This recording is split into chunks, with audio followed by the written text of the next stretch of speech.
Hello and welcome to Around the Nest, as we J-Talk our way around the Toronto Blue Jays minor league organization.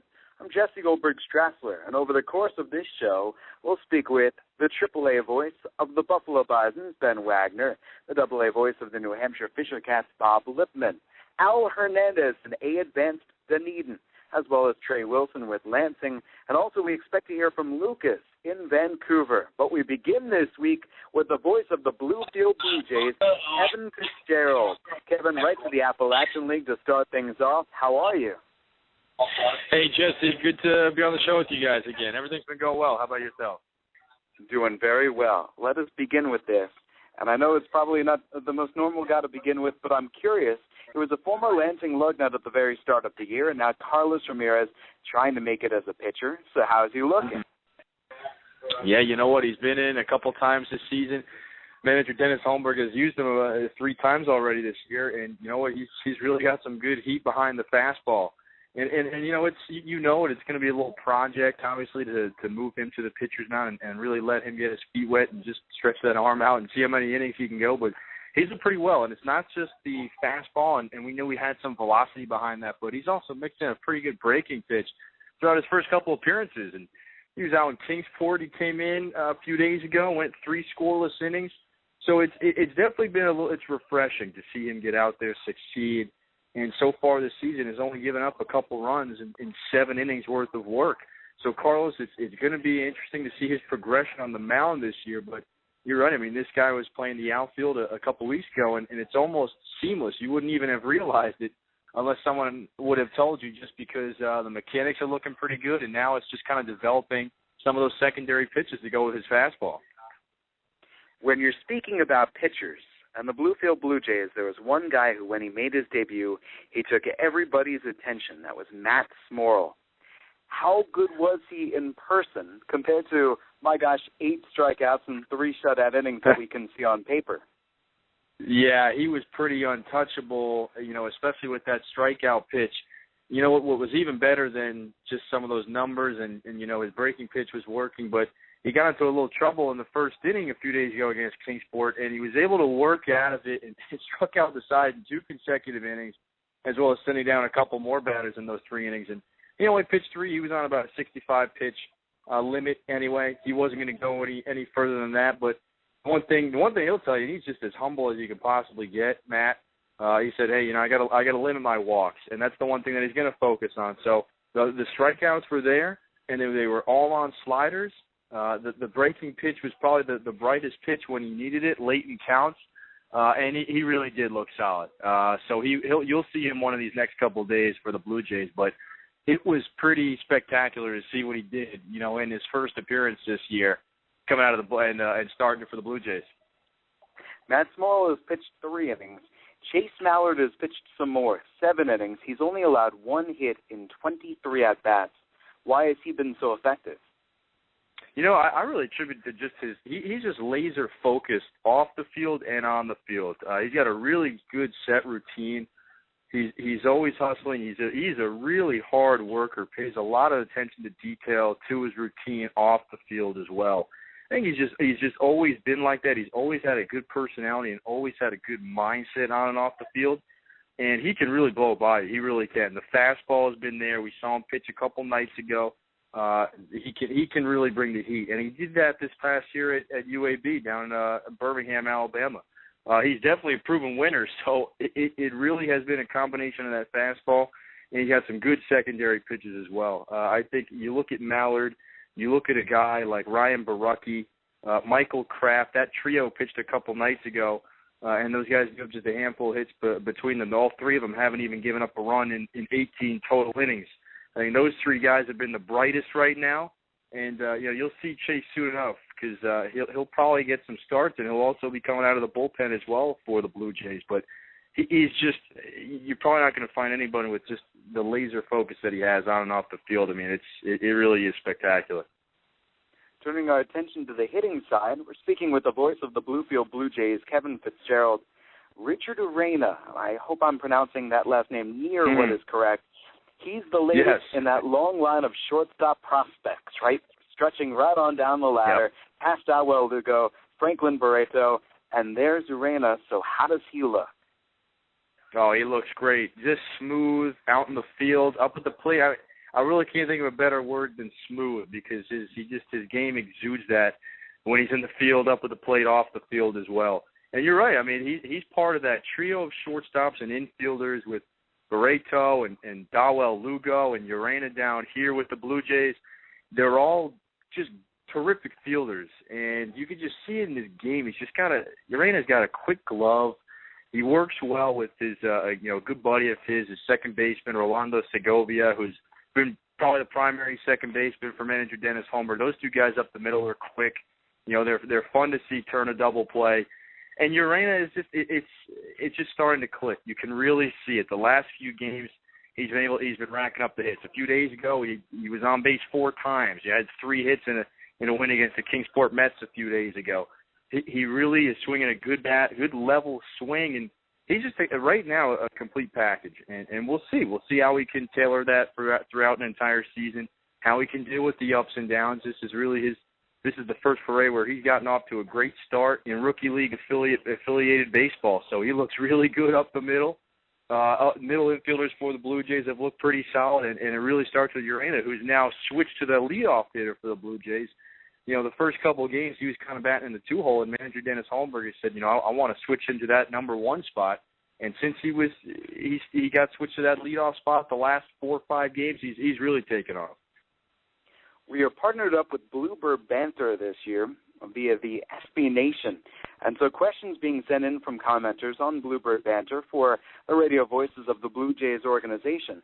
Kevin, a couple of questions for you. First, Steve Springer's with Bluefield at the moment, apparently. So, the question, can he give some insight into his work with the youngsters and how much the mental side of the game gets worked on at the Bluefield level? You know what? I was talking to a few guys about him actually just yesterday, and Rowdy Tellez, Blue Jays first baseman, said he's like a psychology teacher in there. He's like the Zen master when he talks to those guys.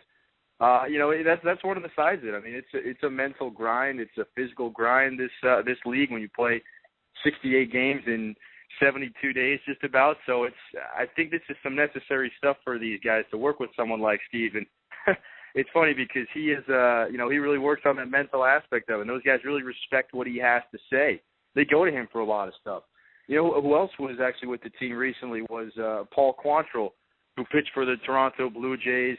Handful of years, he was an all-star. He was just, one of the great relievers over the last couple decades, a guy who could just pitch and really had a rubber arm, you came to know. And so he's worked a lot with the pitchers. He's worked a lot with these guys over the last couple of days. I think that's the benefit, is when you can have these guys that rove around to different organizations. They rove around, they can work with different teams. They stick with these guys for about a week or so. That's how long Paul was here. So those two guys working with this team has really been beneficial. Antonio Caceres, Blue Jays' pitching coach, even said it. It's one thing to hear some of these things from let's say us. Caceres is here working with these guys every day, but sometimes it just clicks when you bring in someone else and you hear somebody else say kind of the same thing that these guys are trying to harp on with the players. So it helps. You bring in a different voice, and that really helps regardless of who it is. And Paul and Steve they've both been great, and they've been working just tirelessly with these guys. All those levels of development up and down the ladder, and yet you with Bluefield, you get to really see those guys develop. It's good to hear come out of the gate strong. But my gosh, as the summer goes along, Kevin, we'll be checking in with you to see just who that light bulb has gone on for. It's going to be a lot of fun. Another question from Bluebird Banter is this. With Rowdy Tellez, whom you brought up not too long ago, only 1 extra base hit this year, but he's not striking out that much either, so he's simply making contact, huh?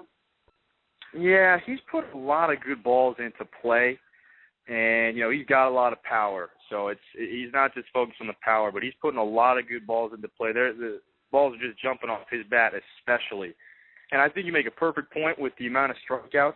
He won't be in the lineup tonight, but that number is way down. He's only struck out 3 times in 8 games this year, and it's because he's putting balls into play. And I think that's the biggest thing, is every time he steps up to the plate, he's going to work and he's going to make it pay somehow, whether it's with the hit. A couple of days ago, we had 3 RBIs in a game where he didn't even register a hit. So it's if he puts the ball in play, good things are going to happen because he's got a lot of power. And that's the one thing he told me was that, look, I don't want to be known as just a home run guy. I want to be known as a guy who's going to drive in runs, and he's done that already this year, and that's because, he mixes that contact. You look at him, and he's a big 6'4". He's 230 pounds. You think power, but if anything, his specialty is, like you said, he can put balls into play, and he's going to make things happen because he doesn't strike out a lot. He's got 6 RBIs. That leads the team already this year. And that's really just been a bright spot for him early on. He's still looking for those hits. He's trying to straighten some things out. But he's driving in runs, and that's really what he wants to be known as, and that's what he's here for, to drive in runs in that cleanup spot. He's done a great job at it so far. We wrap up with Kevin Fitzgerald and Bluefield with our question of the week, provided by minor leaguer from Bluebird Banter. And it's simply this: the best giveaway of the year, whether a bobblehead or something else that has caught your eye or might be coming up on the schedule. Are there any giveaways that stand out? Oh, I'll tell you what, the big show tonight is fireworks. So that's obviously the big promotion that everybody is excited about tonight. The Blue Jays are away during the 4th of July, so they're going to light them off tonight. But, there have been some pretty interesting nights here at Bowen Field. Actually, yesterday was Hardy's night, so a lot of hungry fans went home with some extra food, you could say. So that's probably been the most interesting one and probably the most beneficial for everybody in the stands. You can walk away with a couple extra, bacon cheeseburgers. That's never a bad thing, I guess. The Bluefield Blue Jays wrap up their home schedule in June tonight against Pulaski. Then they head off on the road at Danville to conclude this month. Kevin, thank you very much for joining us. Hey, you got it. Talk to you soon, Jesse. Absolutely. Kevin Fitzgerald with the Bluefield Blue Jays.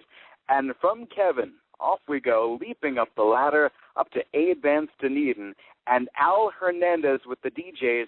Al, you lost Dalton Pompey today. Oh, don't remind me, Jesse. Last night, after the game, there was a long bus ride. Tyler Murray walks into our apartment and turns to me and goes, "Pompey, he's gone." It was heartbreaking. Well, Pompey certainly deserves the promotion. And Pony Pompey now heading up to Double-A. Your scouting report, then, for the folks in New Hampshire. My scouting report for Dalton Pompey, boy, I could just go on for hours, but let's say power, speed, fielding, arm, everything. He's a true definition of a 5-tool player, I believe. He'll provide the best defense that you'll see all season in center field. There will be balls off the bat that you think he will have no chance to catch that he'll track down. It's become normal for me to, when somebody hits an extra base hit, be shocked that he wasn't able to reach it in one of the alleys, even if it's a line drive off the bat with no chance. Just the catches he makes blow me away.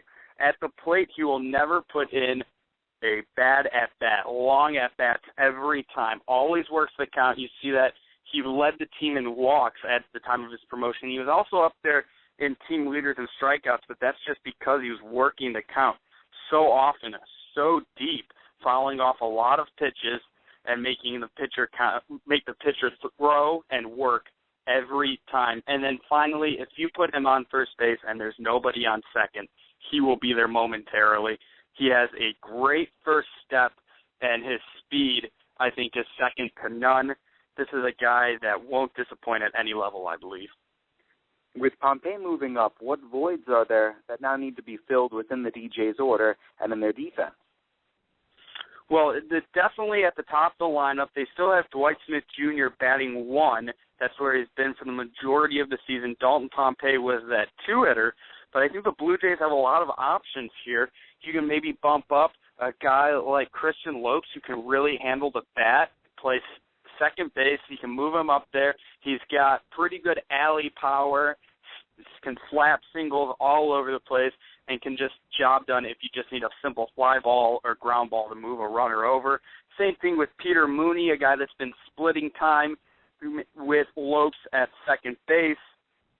You could also look at maybe guys like Gustavo Pierre. I know that he has more power upside. You might want him in the middle of the lineup, but the way he's been hitting recently, why not try to stick him up there and see what he can do?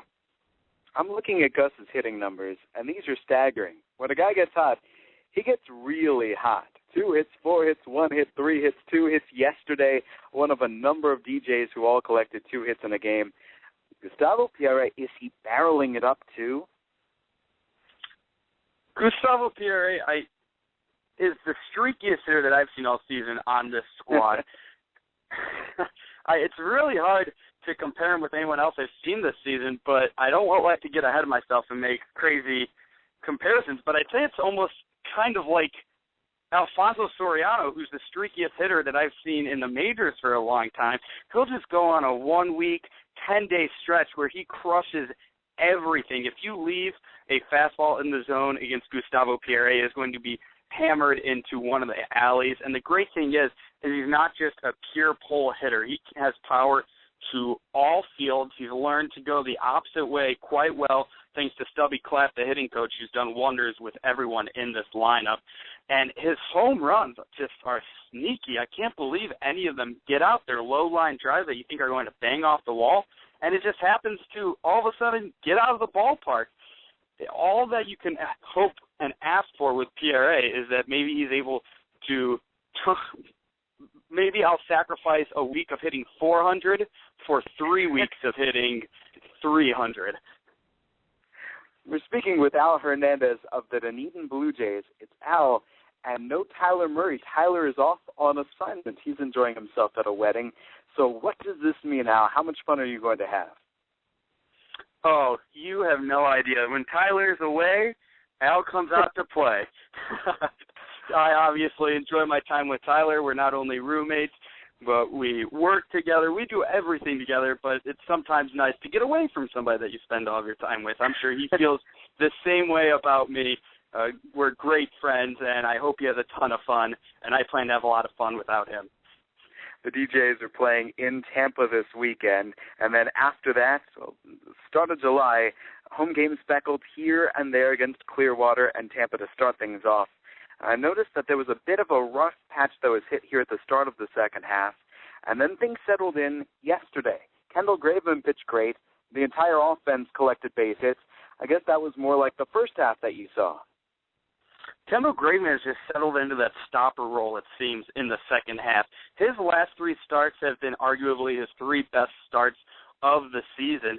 And I don't have to say this to you. I feel like I'm preaching to the choir because you saw Kendall Graveman perform as well as he ever has in his career. But he's just looked phenomenal last time out, 7 innings. He did give up 2 runs, one of them coming following a quirky play in the field. He's hitting 94 on the radar gun, too, which I don't know if you've ever seen him hit that high, but he is just pounding the outside corner with 94 mile-per-hour sinkers. I don't know how anyone at the advanced A level is supposed to hit him. But along with him, the mantra of this team has been timely hitting. They don't put up a ton of runs necessarily with a ton of hits, but what they do a great job of is working the count, getting on base. They draw a lot of walks, among the league leaders in the FSL, and then they use their speed, their aggressive base running, and then just hitting the ball to the right side of the infield or getting the fly ball at the right time to get runners. When they're unable to put the ball in play at the appropriate times is when their offense struggles. But here we go. They put up a win yesterday, and it's because they have contributions up and down, everybody just doing their part. Our question of the week for Al Hernandez with Dunedin, we just asked Kevin Fitzgerald and Bluefield, revolves around giveaways. Is there a bobblehead or another giveaway or promotion that really stands out, whether earlier this year or coming up later on in the schedule? Well, I am a big bobblehead fan, so I'm a little biased, but I will say we gave out a fantastic bobblehead earlier this season. It was of DJ, our mascot, in fact. We got a new mascot this year, or should I say DJ went under reconstructive surgery in the off-season. New look bird. He's much friendlier looking. I like this one a lot better. The old one was a little more intimidating. Maybe it was better for the players trying to scare the other team, but I like this new DJ. He's a little friendlier, a little nicer to the fans, and we gave away a very cool DJ bobblehead, that I just love. He's pointing out at you with a big smile, almost like Uncle Sam, but happy, with a very nice sturdy base. That's actually the primary logo of the DJs. Very cool. But I'm actually going to date back also to last season, before I was with the Dunedin Blue Jays, because I've seen this bobblehead around the office, and I can't get enough of it, is a Daryl Knowles bobblehead. Daryl Knowles, our pitching coach, he is an FSL Hall of Famer. He was a legend reliever on the Athletic A's back here on the Oakland A's back in the 70s when they had a three-peat. He was a lefty reliever. He actually set a record by pitching in all seven games of a single World Series. We gave away a bobblehead of him last year. It's actually two Daryl Knowles. One of him in an A's uniform delivering a pitch, and the other one is of him in his DJ's uniform with his arms crossed, almost looks like that he's giving his younger self some advice on pitching. Fantastic. Well, this show began as Blue Jays A-Talk, and this is where we like to turn things around. Let me welcome in Trey Wilson with my Lansing Lugnuts. And Al, do you have any curiosities or any questions you might have for Lansing and Trey? I do have a few for you, Trey. How are you doing? I'm good, Al. Good to talk to you too, Jesse. It's been a while. I always enjoy speaking with you. Jesse and I always get to chat, but not you and I, Trey, so I always enjoy catching up. My first question is, we've enjoyed a lot of reinforcements coming from Lansing in the second half here. We got Santiago Nesti, Jorge Saiz, but I'm wondering who has provided your in the lineup since you guys lost those two men who have come up and helped you? Well, for one thing, stop taking our best players. I'm just kidding. Of course, that's what we want to see for all these guys. It's good to see both Saiz and Nessie and also LB Dancer and Kendall Graveman doing so well up there in Dunedin right now. And, of course, that's the whole point of all this. But Mitch Ney and Matt Dean have just continued to hit. It's what they've done really since they started playing, or really going back to the last beginning part of 2013. But over the last week or so, we've seen the emergence of Chaz Frank, really going back to a stretch before the All-Star break. He's working on a 14-game on-base streak where he's hitting .346 with 8 walks. He's also, he's just doing what he needs to do to put himself in a position to score runs. We saw him go 3 for 5 last night, hit the game-tying triple in the bottom of the 9th inning with 2 outs, and then came in to score the game-winning run on a wild pitch. Also, earlier in the game, he had hit what at the time was the go-ahead single. So Chaz Frank has really established himself as a solid bat and a very good defender for us since there have been more openings in the lineup. Dawel Lugo has been streaky against Bowling Green to open up the second half. He was on fire. He was just knocking the ball over the ballpark. He cooled off in the last series against West Michigan, went 1 for 12 for the whole series. But Lugo has been somebody that's been quite exceptional for most of the year as well. I wouldn't be surprised if at some point, maybe later in the season, somebody like Matt Dean or Mitch Ney or Dawel Lugo makes their way up there. That'll be one probably down here the whole year, but there's a chance. And Chaz Frank, I think, with him being a collegiate baseball player out of the University of North Carolina, we'll probably see him get the move up there at some point. And that's offensively. On the mound, I think we're all kind of surprised to see that Griffin Murphy is still down here. The way that he has pitched this year, I wouldn't be too shocked to see Murphy up there with the Blue Jays in Dunedin pretty soon. He's leading the league in saves, and he's been almost automatic, perfect frames just about every time he goes out. Looking at the replacements on your roster, you see David Harris, Daniel Klein have both admirably since filling those roster holes. How have they looked? David Harris was huge, especially last night. He was 3 for 4 in last night's game. Also had 3 hits over a couple of games played in the Bowling Green series. So didn't know much about him coming in. I know that he was with Vancouver last year. I know that he had started with Vancouver this year, and he was hitting the ball there pretty well. David Harris he's a multiple. He gives you a lot of different things on the field. He's got good speed. We've seen him do very good work defensively, which is great considering that he's a converted infielder really playing the outfield for the first time, and he looks natural out there. Honestly, until I was looking over some notes, I had forgotten that he wasn't even an outfielder in the past. He's adjusted quite well out there. So I haven't seen a whole lot out of Daniel Klein, and Mike Reeves has also, of course, just joined us with both of them kind of splitting time right now, I think you'll see a larger sample size of both of them, but you can definitely see what potentials are there. Klein, we know, has some pretty good pop in his bat. He can hit the ball a long way when he makes solid contact, a lot of extra base hits for him. Earlier you mentioned DJ Davis. We know that he's had some trouble in the outfield with some of the intricacies of defense. Have you seen solid improvement throughout the season for him out there? Well, it hasn't really translated into the box scores, but yes, I think Jesse can probably chime in on this as well. I'm sure he would agree. We have seen DJ come quite a long way since the beginning of the season. You can tell that there's some things that they're working on with him, and the problem with baseball is that you don't really get a chance to stop and work on things between games. You have to work on them during the games, of course, with baseball being played every day. Still a lot of swings and misses for DJ, but his swing has grown throughout the year to where he's not just getting pull happy trying to take the ball deep to right field. He's using the whole field. And defensively, there have been some lapses here and there. They've come in little spurts where he's had a couple of games where he's had some defensive struggles, but we've seen the powerful arm that he has. We saw him gun a runner out at the plate the other night. And we've seen, everybody, of course, knows the range that he has as a center fielder. He covers a lot of ground. So DJ Davis he's getting there. He's coming along. I think that if people are just box score watching, they'd probably be pretty disappointed. But we have seen steps taken really pretty consistently from opening day. I'll turn the question of the week around on you guys in Lansing. I was already asked what my favorite promotion of the year was so far, or maybe what am I waiting on. I mentioned the mascot bobblehead. Have you guys had anything that has really thrilled you that you've given to the fans? We haven't really had any giveaways at home this year.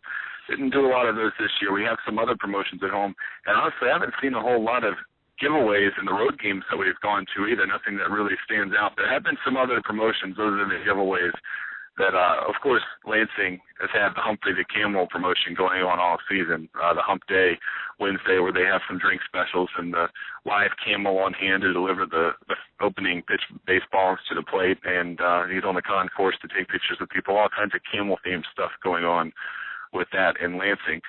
Here in Great Lakes, where we are right now, up in Midland, Michigan, the Dodgers affiliate up here, we've seen some pretty interesting appearances. There was Justin Martin last time we were here from Duck Dynasty. Tonight they have Alfonso Ribeiro that played Carlton on the Fresh Prince of Bel-Air. So they've had some pretty cool appearances here, but not a lot of giveaways in this league this year, at least in games that we've been to. Jesse, do you have anything else that stands out? That's a really good question. Some years there have been some outstanding giveaways. The Lake County Captains are now catching notice for what they're doing to Mark Emmert, if you've seen it, and it's been reported on other outlets, tweaking the NCAA. If you sit out an inning, you can then transfer your seat. If you go out and do a between-inning game, well, guess what? No prize because you should be satisfied with simply the accomplishment of playing. But aside from Lake County having their fun, there's nothing that off the top of my head I say, that's a great one right there. We don't know what might come up later on this year. I think there might be a little bit of Diamond on the Diamond with a Neil Diamond impersonator coming in. I think there might be a Jimmy Buffett night. I think that there might be some other concerts to come. And every now and then we'll see a cash drop or a candy drop out of a helicopter. And the rotary blades then blow everything to the warning track, and everyone goes dashing around. So no bobbleheads this year, which Al at one point was a huge tradition with the Lugnuts, but they would do 3 bobbleheads every year. I'm kind of disappointed to see that there aren't any bobbleheads this year with Lansing. I've seen the great ones that they've gotten, and I've even gotten my hands on some of the leftovers from years past that were collecting dust. So kind of disappointed to see that. The one that I want to see, though, I love the replica stadiums. I have one of Bowen Field from Bluefield. I have a couple of other ones from ballparks that are of personal interest to me. But I want to see one of those replica stadiums of Cooley Law School Stadium. Let me first say that. Beg pardon, Al. Go ahead. So I was just going to say, in the Midwest League, it does not seem that you guys need to give out anything to be drawing the fans in, but you've grown in fame, at least here in Florida, of the spectacular promotions, even if it isn't giving out to the fans, all the fun, especially with Humphrey the Camel. He's my favorite. Well, thank you very much. We'll pass that along to him. He even has his own baseball card this year. For Al Hernandez in Dunedin and Trey Wilson in Lansing, I thank both of you gentlemen very much as we move our way up the ladder. Thank you, guys. Thank you. Thank you. And from Trey in Lansing and from Al in Dunedin, from single A all the way we go up to double A. And we're joined now by Bob Lipman of the New Hampshire Fisher Cats. Bob, how are you? Doing fine, Jesse. Good evening, everybody. Good evening. Well, the big news coming in earlier today and from last night, as far as the folks in Dunedin heard the news, Dalton Pompey is coming up to New Hampshire. Where does he fit in with the Fisher Cats? Well, that's a great question. We've had a roster stock full of players all year long, and I envision that you're going to find Pompey playing right where he did in Dunedin.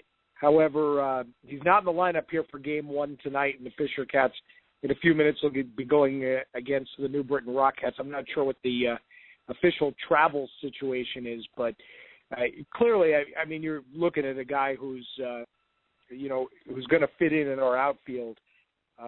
Kenny Wilson has been playing center field with Jonathan Jones. Two of them have been the corner or middle guys. Michael Krause has been in the outfield as well, and Pompey will step right in there for sure. Let's look at some recent games with New Hampshire because the Fisher Cats are suddenly catching fire and playing very good baseball.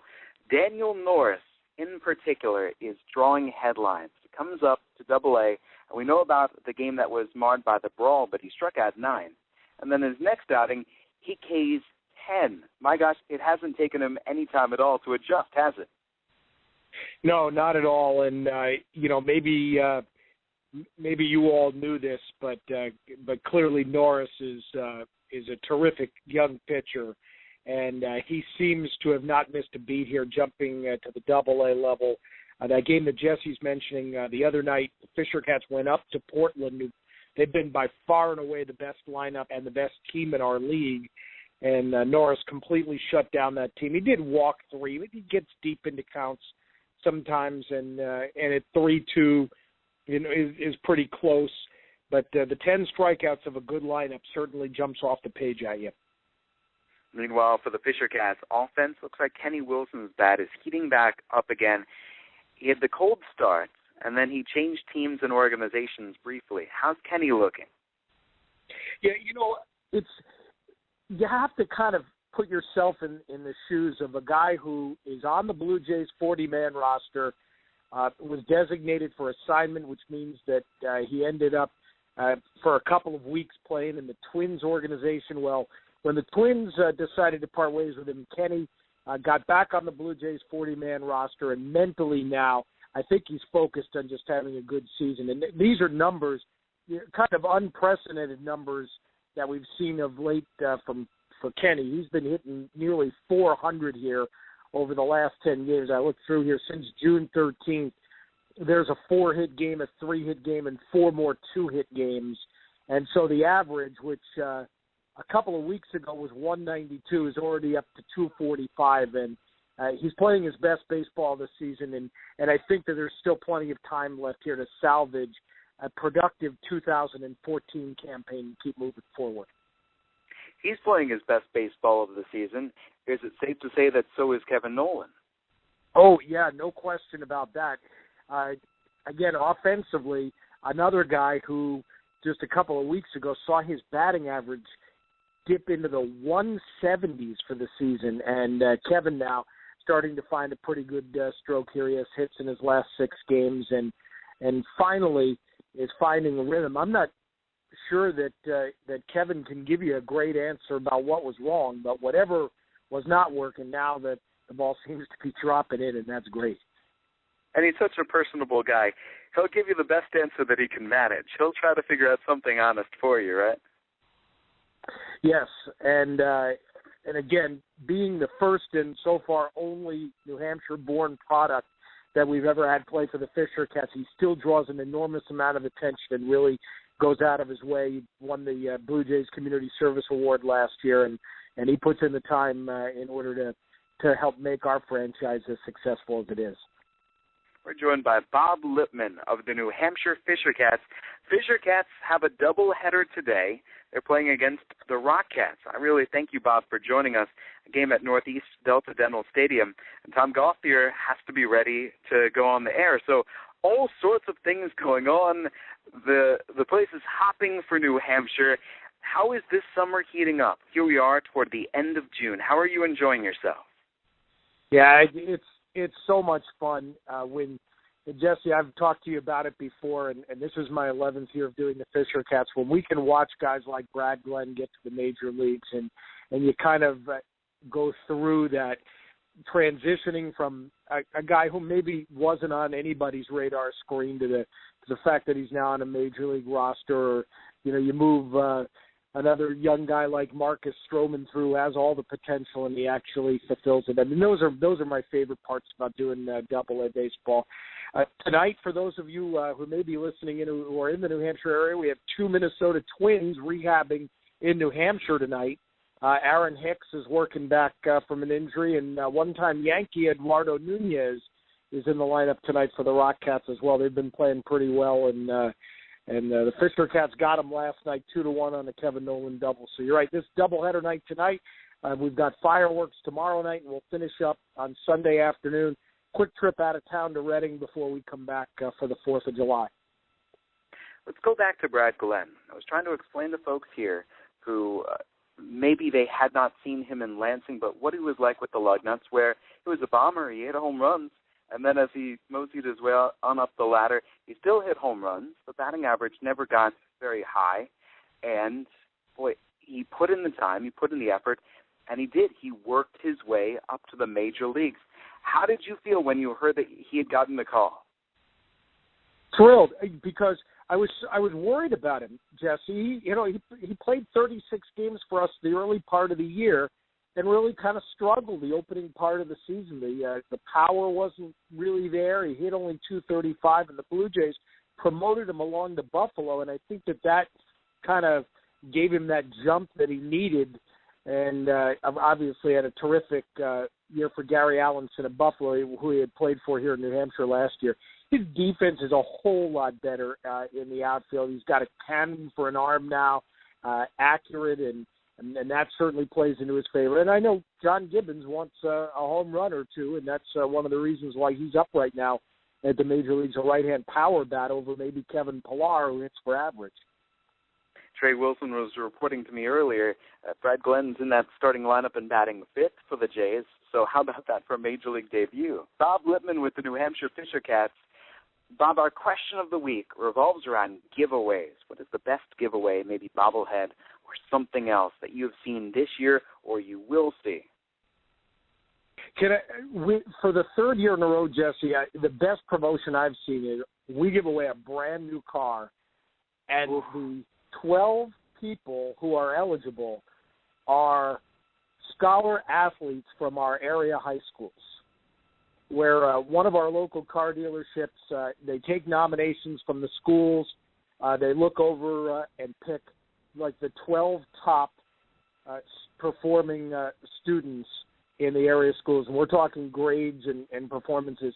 And they all get a key, and they get in the car, and somebody drives off in a brand new car. We gave away a Ford a couple of weeks ago. And when you realize what kind of a prize that is and how you can make someone's summer there for sure, that's always one of the fun ones. I can imagine. Yeah. Man, oh man, what are some promotions in the past, in years past, that stuck out in your mind? Maybe they didn't stick. Maybe it's just a one and done. You couldn't even believe that the team did them. Oh, man. I guess I try to forget them more than anything. We have something called a fuzzy hat giveaway.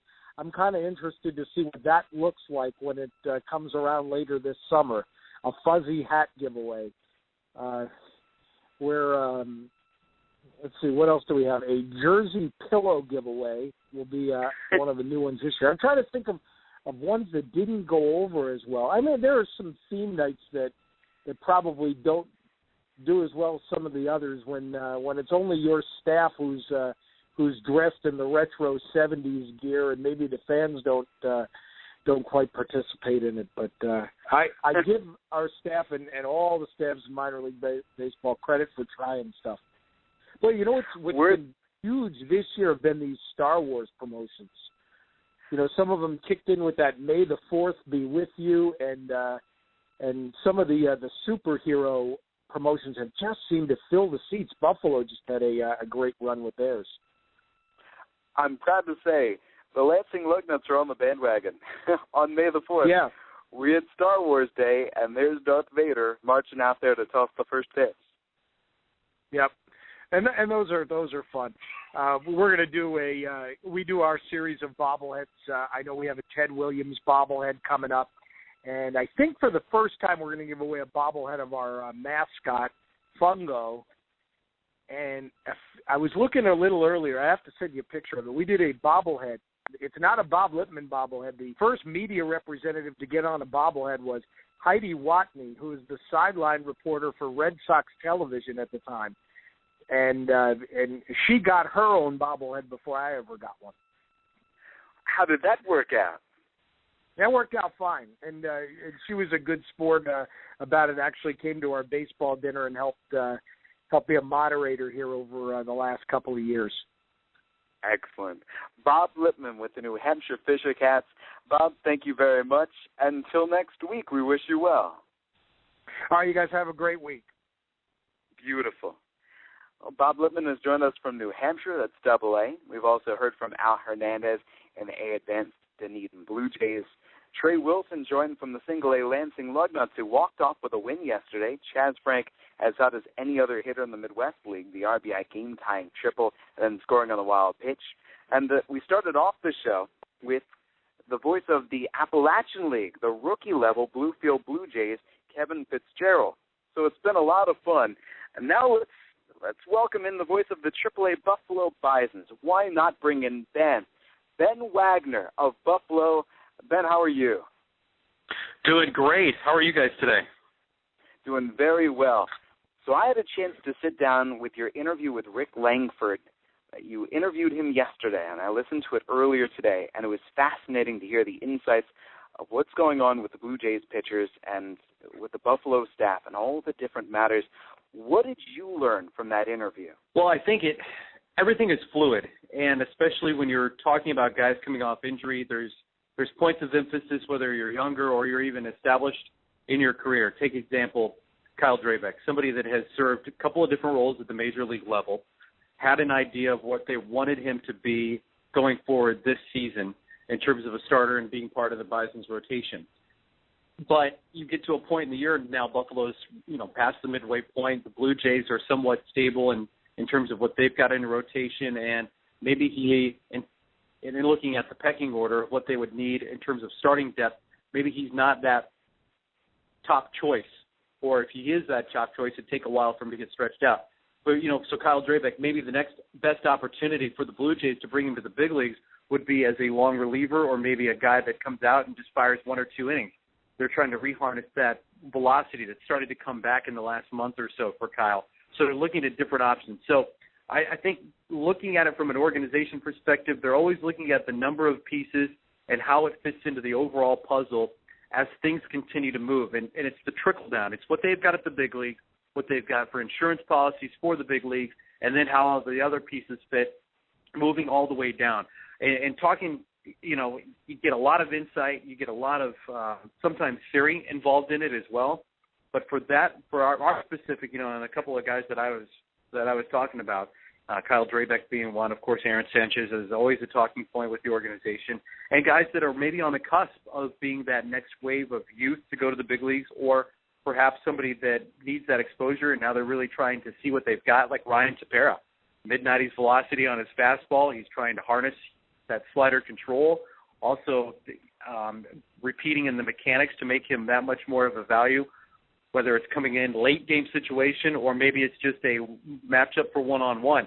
So all those kind of things is why he's here, and not only seeing the Bisons through one side of the rotation, but he's going to see Buffalo for, I think, 12 consecutive days. So he's going to get a really good look and a really good feel of how guys maneuver in different situations. And then, even off when we stopped, not off the record, but when off the recording, I asked him, where does he like to watch these games? And I opened up the conversation when we were talking on the interview.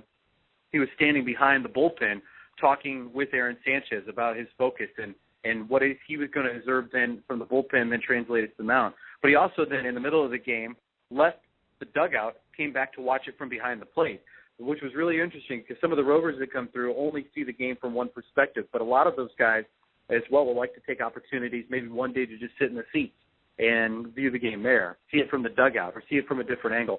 That stuff is always fascinating to me.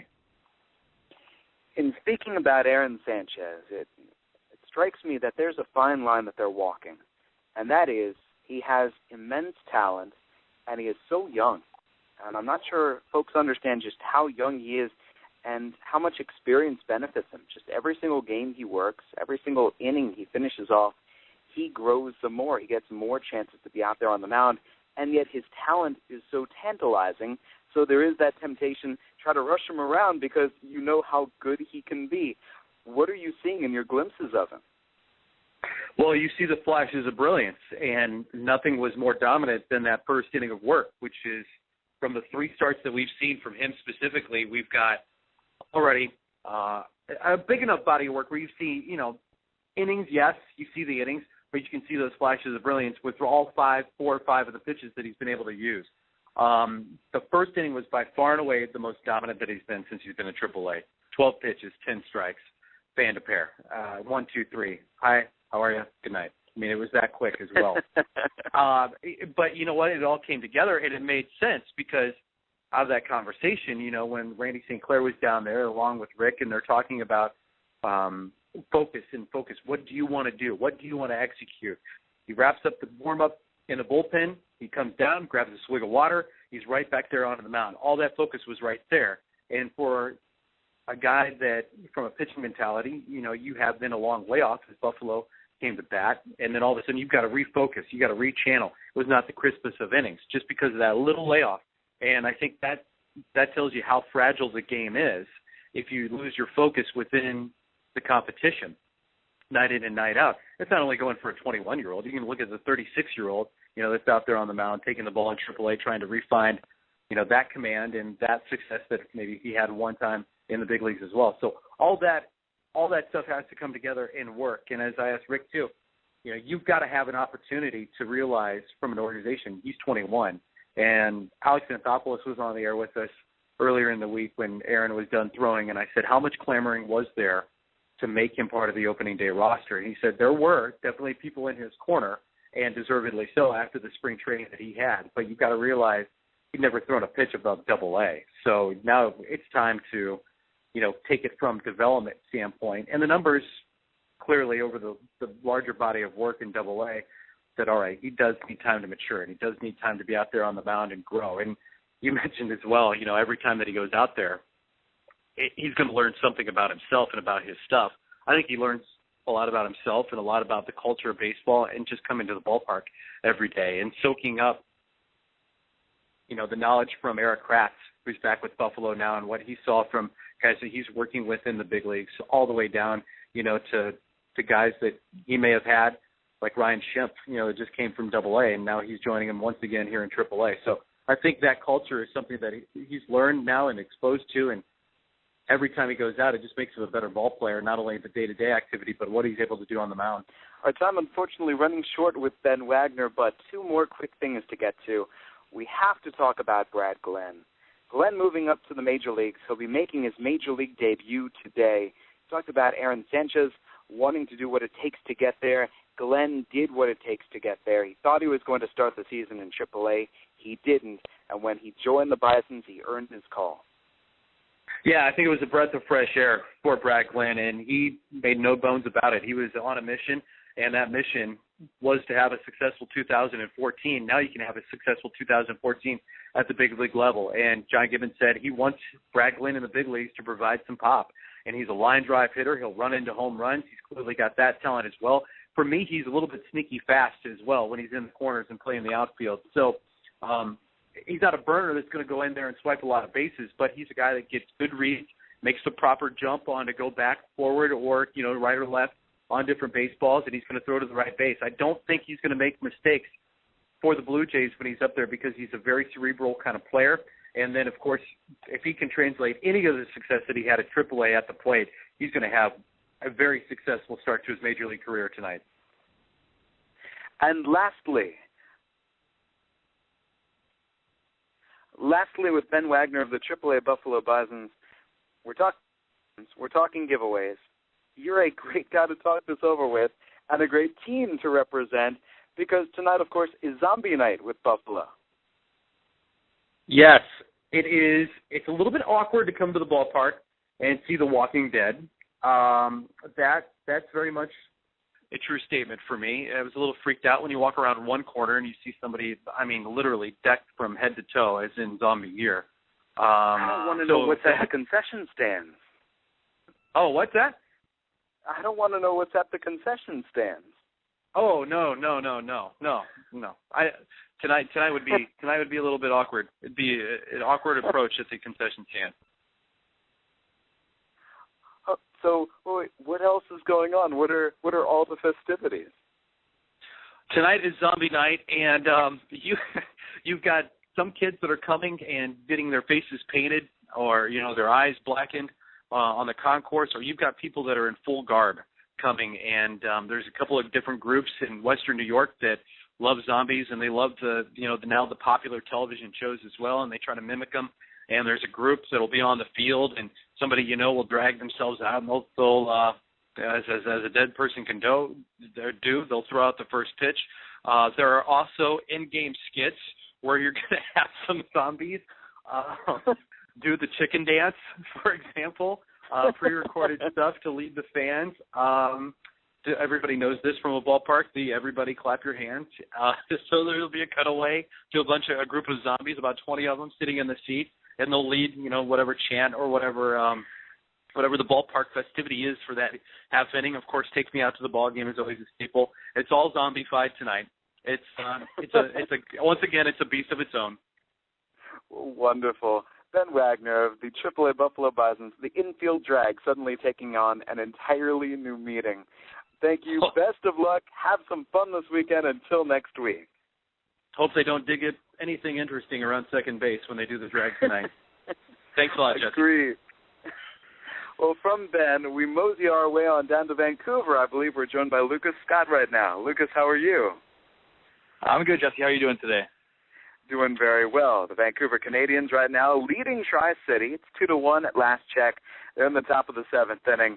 Lucas works for the Vancouver Canadians. This is the first time he's been able to join us, and we've had a Canadians representative in season. He's in charge of broadcast media relations at the side of Rob Fay. So, start of the season for Vancouver. We're a couple of weeks in. How are the Seas looking to you? Well, the team's looking a lot like the weather in Vancouver lately. There's been mostly promising good looks, and every once in a while you have a bit of a letdown. I think the team, we've got the pitching to keep us in a lot of games. It's just whether the bats are going to show up on every night. Well, tonight the pitcher is Starlin Suriel. Maybe I'm mispronouncing that a little bit, but Starlin Suriel has looked terrific. Has he been the chief standout out of that rotation, or if not him, maybe somebody else? No, it's really been by committee. Everyone's looked really, really good. We've got a 4-pack of Dominican starters, and every single one of them has really looked really good. There's been a couple, rained-out starts, and Castro had some trouble last start, but everyone's been really, really good. Certainly going today, and managed to keep us in the ball game right up into the fifth. A question sent in from Bluebird Banter, wondering about Ryan McBroom, wondering if he's the new LB Dancer, that late-round college senior whose bat entirely impacts the Northwest League. How's McBroom looking? He's been doing a really great job for us, and it's been nice to see a legitimate power bat come into the lineup. I think everyone kind of expected the Venezuelan shortstop Franklin Barreto to do a large load of the carrying of the offense for us, but McBroom's come in here. And in his last 5 games, he's got 9 hits, 6 of them for extra bases. He had a shot last night over the left field wall that was definitely a no-doubter. So it's great to see someone playing in the C's uniform that can bring that kind of element of power to the lineup. How does Barreto look to you? really, really good. He started off the year on an absolute tear. He was batting .571 through the first week of the season. Obviously, that's cooled off a little bit, but 2 hits again last night. His average right around .350. At shortstop, again, he had a couple errors to start the season, but it's looking really sharp, some great range. And just every time he approaches the bat, even though he's an 18-year-old, he looks like he's got some real veteran poise and always looks a threat to kind of double to the gap and get the offense moving. The leadoff hitter is Roman Fields. He's still he's been kind of one of those 13th base. I beg your pardon. 13 steals, and now I believe this is his 14th game that he's played, the 15th game for Vancouver. Yeah, he's been one of the standouts. You know, the guys that we saw coming into the season, we knew Barreto, we knew Castro was going to be a good prospect, but an undrafted free agent in 2013, just down the I-5 from Seattle, Washington, so kind of familiar with the Pacific Northwest, and he's come up here and he's really been on fire. He's been drawing a lot of walks, and like you said, 13 steals on the season. Franchise record for the Canadians is 25, so he's well on his way to passing that. And not only that, he's one of those guys that's got that swagger, and I think the team kind of keys off him at the top of the lineup in terms of getting that offense rolling. Who are the other strong personalities in the clubhouse? Well, there's been some, just from my time talking with the guys, there's a few people that people look to. We've got Mark Biggs from Kentucky, who's a big right-handed reliever and kind of a veteran the guys look to. Seth Connor, returning player, a catcher for us. That's he's again a guy that you can always rely on for a great soundbite and to kind of keep a cool head in the locker room. But yeah, it's been really exciting to see these pitchers come along. Every time Castro takes the hill, he's a 6'5" Dominican that throws. We've got him on 98 on the scoreboard here. I saw a couple of guns where he's touching triple digits. So it's pretty exciting to watch guys of that caliber playing here down in Vancouver. That's the interesting thing. I mentioned Starlin Suriel. The three other Dominicans arguably overshadow him as a prospect. Harold Laborte, the big left-hander. Alberto Tirado throws so hard with the white pass slider. And Miguel Castro, I think, is caught up with them and past the other pitchers in a lot of folks' minds in simply having that electric arm. Yeah, he definitely has. And the great thing about that is you see a guy with that kind of arm and you sometimes wonder, well, is there going to be a control issue? Is going to be, walking a lot of guys? But, he's been really good to start here, and even through his coming up through Dominican and through his time in rookie ball, he's got like a 7-8 to 1 strikeout to walk ratio. So he's a guy that not only has the tools and the electric arm, but can really keep it under control as well. This is Lucas Scott of the Vancouver Canadians, short season A-ball level for the Toronto Blue Jays on Around the Nest. Lucas, our question of the week this week is simply dealing with promotions and giveaways. What's the best giveaway that you know of this year? Well, we've got a couple of interesting ones. I think the one last night's the most appropriate for a game here that's, the rain's been falling all day, and we're trying to make sure we get in a full game. We had a very Pacific Northwest giveaway in a rain poncho last game. So that's something that we've done here. And then the one that's coming up in our next homestand is a mason jar water bottle giveaway. So I'm not sure exactly, what the roots of that are, and it's an oddly specific giveaway, but one that's going to be interested to see here. And everyone gets to stay hydrated. Yeah, absolutely. That's the important part. Well, Lucas, thank you very much. Best of luck to the Vancouver Canadians. Right now locked in a close one, and they're playing all weekend long at the Nat. Lucas, thank you for joining us, and we hope to hear from you again overall this year. All right, sounds good. Thanks for having me, Jesse. For Lucas Scott in Vancouver, I also thank Kevin Fitzgerald with the Bluefield Blue Jays, Trey Wilson with the Lansing Lugnuts, Al Hernandez with the Dunedin Blue Jays, Bob Lipman with the New Hampshire Fisher Cats, and Ben Wagner with the Buffalo Bisons. I'm Jesse Goldberg-Strassler. This has been Around the Nest. We're trying to get our way into YouTube right now. So you can when you go to YouTube, you can start to search Around the Nest, and maybe some episodes might start to pop up as we get closer and closer and more updated. I'm going to try to make sure that everything stays updated, especially on iTunes. For the moment now, and for this weekend, we wish you well. Until next Friday, this has been Around the Nest, Jay talking around the Blue Jays.